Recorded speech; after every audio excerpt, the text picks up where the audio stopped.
નમસ્કાર મિત્રો આજે હું તમને એમ કહું કે પોસ્ટ ઓફિસમાં તમને વાર્ષિક 8.8% વ્યાજદર જે છે મળે છે. તો પહેલી નજરમાં તમે ના પાડી દેશો કે ભાઈ પોસ્ટ ઓફિસમાં એવી કોઈ સ્કીમ નથી કે જેમાં વાર્ષિક 8.8% વ્યાજદર મળતું હોય. પરંતુ હું તમને આજે ગેરંટી સાથે તમને કહીશ, લાઈવ કેલ્ક્યુલેશન સાથે કહીશ કે ભાઈ પોસ્ટ ઓફિસમાં કેવી રીતે તમને 8.8% વાર્ષિક વ્યાજદર મળે છે. ફક્ત તમારે પૈસાનું મેનેજમેન્ટ કરવાનું છે. એ પ્રમાણે જે છે કેવી રીતે મેનેજમેન્ટ કરવાનું છે, ક્યાં તમારે પૈસાનું રોકાણ કરવાનું છે, તમામ માહિતી આ વિડીયોના માધ્યમથી હું તમને જણાવીશ. અને એક પણ રૂપિયાનું રિસ્ક વગર જે છે તમે આવનારા સમયની અંદર 8.8% વ્યાજદર જે છે મેળવી શકશો. તો તમામ માહિતી આપણે આ વિડીયોના માધ્યમથી જાણીશું મિત્રો. તો વિડીયોને લાસ્ટ સુધી જોતા રહેજો.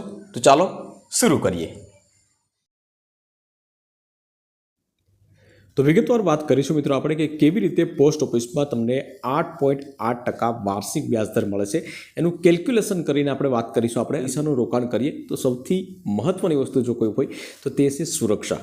સુરક્ષા જે છે તો એ બીજી બધી કોઈ પણ પ્રાઇવેટ અથવા તો કોઈ સરકારી બેંકોમાં રોકાણ કરતા હોય તો ત્યાં સુરક્ષા કેટલા રૂપિયાની હોય છે? ફક્ત 5 લાખ રૂપિયાની. ભલે તમે 15, 20 લાખ, 50 લાખ રોક્યા હોય, પરંતુ માની લો કે એ બેંક જે છે ડૂબી ગઈ હોય અથવા તો કોઈ આગ લાગી ગઈ હોય, કોઈ પણ કારણોસર કંઈ થયું હોય તો એમાં 5 લાખની ગેરંટી હોય છે. પરંતુ પોસ્ટ ઓફિસમાં તમારા 50 લાખ રૂપિયા હોય તો એમાં પણ એમાં 100%ની ગેરંટી તમને મળે છે. ભાઈ આમાં ખાતું કોણ ખોલાવી શકે છે? તો ખાતું ખોલાવવા માટે તમારે કોઈ પણ બીજા કોઈ એક્સ્ટ્રા ક્રાઇટેરિયાની જરૂરિયાત નથી. સૌપ્રથમ તો ભારતીય નાગરિક હોવો જોઈએ, 18 વર્ષથી વધારે ઉંમર હોવી જોઈએ તમારી, અને સિંગલ ખાતું પણ ખોલાવી શકો છો. અને તમારે પતિ પત્ની અથવા તો કોઈ બાળકો હોય તો તમે જોઈન્ટ ખાતું ખોલાવી શકો છો. જોઈન્ટ ખાતું મેક્સિમમ 3 વ્યક્તિઓ જે છે એમાં જોઈન્ટ ખાતું ખોલાવી શકે છે. પરંતુ તમારા ઘરમાં માની લો કે તમારા 10 વર્ષથી મોટી ઉંમરના કોઈ બાળકો હોય તો એના ઉપર પણ તમે સંયુક્તમાં જે છે ખાતું ખોલાવી શકો છો અને એ પોતે ઓપરેટ કરી શકે છે. વિદેશી ભારતીય જે છે તો એમાં ખાતું ખોલાવી શકતા નથી. હવે વાત કરીએ મિત્રો કે જે આપણે સ્કીમ વિશે વાત કરવાના છે, તેનું નામ હું તમને જણાવી દઉં, MIS મતલબ કે મંથલી ઇન્કમ સ્કીમ. બરાબર. હવે મંથલી ઇન્કમ સ્કીમમાં જે છે તમને બધાને ખ્યાલ છે કે ભાઈ એટલું 8.8% વ્યાજદર નથી મળતું. તો કેવી રીતે મળે, બરાબર, શું કરવું પડશે એ હું તમને આગળ જણાવું છું. સિંગલ અકાઉન્ટ જે છે એમાં તમે મેક્સિમમ 9 લાખ રૂપિયાનું રોકાણ કરી શકો છો. જોઈન્ટ અકાઉન્ટની વાત કરીએ આપણે તો એમાં તમે 15 લાખ રૂપિયાનું રોકાણ કરી શકો છો. પરંતુ એક વ્યક્તિ જે છે તો એના ગમે તેટલા ખાતા ખોલાવી શકો છો, મતલબ કે 2, 3, 4 ખાતા ખોલાવી શકો છો. પરંતુ એક વ્યક્તિની કેપેસિટી 9 લાખ રૂપિયા રોકાણ કરવાની છે. મતલબ કે તમે 4 ખાતામાં 9 લાખ રૂપિયા રોકાણ કરો અથવા તો એક ખાતામાં 9 લાખ રૂપિયા રોકાણ કરો. કેપેસિટી તમે 9 લાખથી વધારે નહીં રોકાણ કરી શકો છો. ત્યાર પછી સમયગાળાની વાત કરીએ મિત્રો આપણે, તો સમયગાળો જે છે આમાં તમારે 5 વર્ષનો હોય છે. અને અત્યારે જે છે સરકાર જે છે મંથલી ઇન્કમ સ્કીમમાં 7.4% વ્યાજદર આપે છે, જે તમને વ્યાજદર જે છે આમાં દર મહિને જે છે તમને ચૂકવી આપવામાં આવે છે. આ દર મહિને વ્યાજદર જે ચૂકવી આપવામાં આવે છે એનો જ તમારે ઉપયોગ કરવાનો છે. હવે કેવી રીતે કરવો એ આપણે આગળ વાત કરીશું. મુદ્દાની વાત મિત્રો કે ભાઈ 8.8% વ્યાજ જે છે કેવી રીતે મળશે, તો એમાં તમારે મંથલી ઇન્કમ સ્કીમ અને RD સ્કીમ જે છે એનું કોમ્બિનેશન કરવાનું છે. સૌપ્રથમ વાત કરીએ મિત્રો કે ભાઈ તમે MIS મતલબ કે મંથલી ઇન્કમ સ્કીમમાં ખાતું ખોલાવો છો તો પોસ્ટ ઓફિસ દર મહિને તમારા સેવિંગ અકાઉન્ટમાં વ્યાજ જમા કરી દેશે. અને એ વ્યાજ જે છે પડ્યું રહેવા દેશો તો એમાં કોઈ એક્સ્ટ્રા વ્યાજ મળતું નથી. પરંતુ અહીંયા તમારે એક માસ્ટર સ્ટ્રોક લગાવવાનો છે, ટ્રીક લગાવવાની છે. શું ટ્રીક લગાવવાની છે? તો કે ભાઈ MISમાં ખાતું ખુલે એ જ દિવસે તમારે પોસ્ટ ઓફિસની બીજી એક સ્કીમ મતલબ કે RD, એનું ફૂલ ફોર્મ થાય છે રિકરિંગ ડિપોઝિટ. તો આ રિકરિંગ ડિપોઝિટમાં પણ ખાતું ખોલાવી દેવાનું છે. અને એમાં ઓટો ડેબિટ સેટ કરી દેવાનું છે. બરાબર. ઓટો ડેબિટ સેટ કરે એટલે આનાથી શું થશે કે ભાઈ તમારા દર મહિને MIS જે ખાતામાં તમારું જે વ્યાજ જમા થશે એમાંથી તમારો RD સ્કીમમાં જે છે તમારો જે મહિનાનો હપ્તો આવશે અથવા તો 50,000 ભરો, પરંતુ દર મહિને તમારે ભરવાના હોય છે. તો તમારે શું કરવાનું છે? RD સ્કીમમાં ખાતું ખોલાવી અને ઓટો ડેબિટ શરૂ કરી અને MISમાં જે તમારા પૈસાનું જે મતલબ કે દર મહિને વ્યાજ આવશે એ પૈસા જે છે ડાયરેક્ટ સીધા તમારા RD ખાતામાં જમા થઈ જશે. હવે RD ખાતામાં જમા થઈ જશે એટલે RD સ્કીમ જે છે અત્યારે તમને કેટલું વ્યાજદર મળે છે? તો કે ભાઈ 6.7% વ્યાજ મળે છે. એટલે કે તમને વ્યાજની ઉપર વ્યાજ, ચક્રવૃત્તિ વ્યાજ મળવાનું શરૂ થઈ જશે. બરાબર. 6.7% એટલા માટે મળે છે કે ભાઈ તમે દર મહિને પૈસા રોકો છો. આમાં MIS સ્કીમની જેમ તમારે એક જ વખત પૈસા રોકાણ કરવાના નથી હોતા. હવે વાત કરીએ મિત્રો કે ભાઈ 8.8% વ્યાજદર જે છે કેવી રીતે મળશે, તેના બે ઉદાહરણ આપણે લેશું. પહેલું ઉદાહરણની વાત કરીએ આપણે તો 15 લાખ રૂપિયાનું રોકાણ. એમઆઈએસમાં સિંગલ અકાઉન્ટમાં વધારેમાં વધારે જે છે 9 લાખ રૂપિયાનું રોકાણ કરી શકો છો. પરંતુ માની લો કે તમે જોઈન્ટ અકાઉન્ટ ખોલાવ્યું છે, પતિ પત્ની બંને અકાઉન્ટ ખોલાવ્યું છે અને 15 લાખ રૂપિયાનું રોકાણ કર્યું છે, તો 15 લાખ રૂપિયાનું રોકાણ કરો છો તો એમાં એના સામે જે છે તમને કેટલું મળશે વ્યાજ? 7.4% લેખે 9,250 રૂપિયા તમને મળવા પાત્ર રહેશે. હવે આ 9,250 રૂપિયા જે છે એ તમારે આરડી સ્કીમમાં ઓટો ડેબિટ દર મહિને જે છે તમારે કરી દેવાના છે. કેટલા વર્ષ સુધી? તો કે 5 વર્ષ સુધી એમઆઈ સ્કીમ ચાલશે અને 5 વર્ષ સુધી જે છે આરડી સ્કીમ ચાલશે. એટલે 5 વર્ષ પછી બંને સ્કીમ જે છે ઓટોમેટિક તમારે બંધ થઈ જશે, પરંતુ તેનું વ્યાજ જે મળશે એ હું તમને આગળ જણાવું છું. 5 વર્ષ પછી જે છે 15 લાખ રૂપિયાનું ટોટલ કેટલું વળતર મળશે?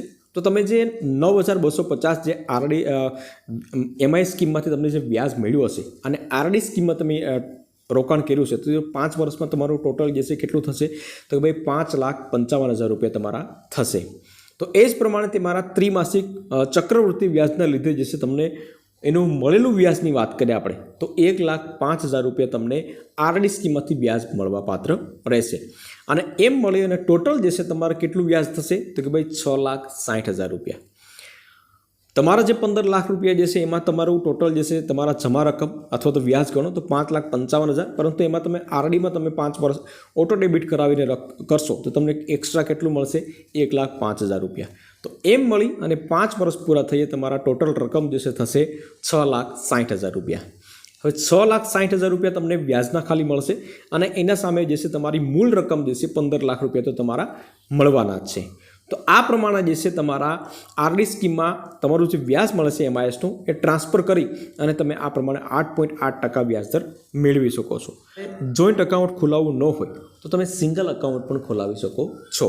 સિંગલ અકાઉન્ટમાં તમે મેક્સિમમ 9 લાખ રૂપિયાનું રોકાણ કરી શકો છો, પરંતુ 9 લાખ રૂપિયા જે સીનું રોકાણ કરો તો 7.4% લેખે તમારા દર મહિને પૈસા કેટલા જમા થશે? 5,550 રૂપિયા. એ 5,550 રૂપિયા તમારે રિકરિંગ ડિપોઝિટમાં ઓટો ડેબિટ કરવાના છે. ઓટો ડેબિટ કરશો એટલે તમારી ટોટલ રકમ જે છે એ કેટલી જમા થશે 5 વર્ષ પછી? તો કે ભાઈ 3,33,000 રૂપિયા. આ 9 લાખ રૂપિયાનું જે વ્યાજ થયું છે 3,33,000 રૂપિયા, જે આપણે આરડી સ્કીમમાં દર મહિને આપણે ઓટો ડેબિટ કર્યા છે, બરાબર. હવે દર મહિને ઓટો ડેબિટ કર્યા છે તો એમાં તમને વ્યાજ 5 વર્ષનું કેટલું મળશે? 3,33,000નું. તો ટોટલ મળશે 63,000 રૂપિયા. 63,000 રૂપિયા જમા થશે. તો આમ મળી અને ટોટલ મળી અને તમારા 5 વર્ષ પછી જે છે 9 લાખના તમને મળશે લગભગ 3,96,000, મતલબ કે 4 લાખની આસપાસ તમને મળવા પાત્ર રહેશે, બરાબર. તો 9 લાખના 13 લાખ રૂપિયા જે છે 5 વર્ષ પછી તમને મળવા પાત્ર રહેશે.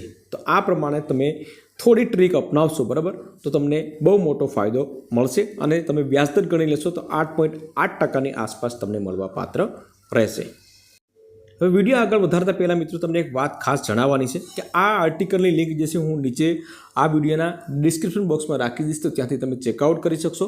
તમને કોઈ પણ બાબત જે છે ન સમજાઈ હોય તો તમે સમજી શકશો, બરાબર. હવે આપણે આગળ વાત કરીએ, આપણે ટેક્સ વિશે વાત કરીશું. આપણે સમય મર્યાદા જે છે એમાં સમય મર્યાદા પહેલાં જે તમે ખાતું બંધ કરાવો મિત્રો તો તમે કરી શકો કે ન કરી શકો? તો બિલકુલ તમે ખાતું બંધ કરાવવું હોય તો તમે કરી શકો છો, પરંતુ ખાતું જે છે 1 વર્ષ સુધી જે છે ખોલાવ્યાના 1 વર્ષ સુધી તમે બંધ નહીં કરી શકો.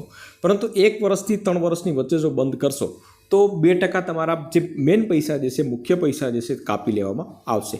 માની લો કે તમે 1 લાખ રૂપિયાનું રોકાણ કર્યું, તેમાંથી 2,000 રૂપિયા કાપી અને તમને આપવામાં આવશે. 3 વર્ષથી 5 વર્ષની વચ્ચે તમે બંધ કરશો તો 1%નો ચાર્જિસ લાગશે અને 5 વર્ષ પછી તમે પૂરેપૂરા પૈસા જે છે તમને મળી જશે. પરંતુ 5 વર્ષ પછી તમારું ખાતું ચાલુ રહેશે તો તમને સેવિંગ અકાઉન્ટમાં જે 4% વ્યાજ મળતું હશે એ તમને મળવા પાત્ર રહેશે. એટલે 5 વર્ષ પછી તમે તમારું વ્યાજ અને મુદલ આ બધી વસ્તુ તમે ઉપાડી શકશો, બરાબર.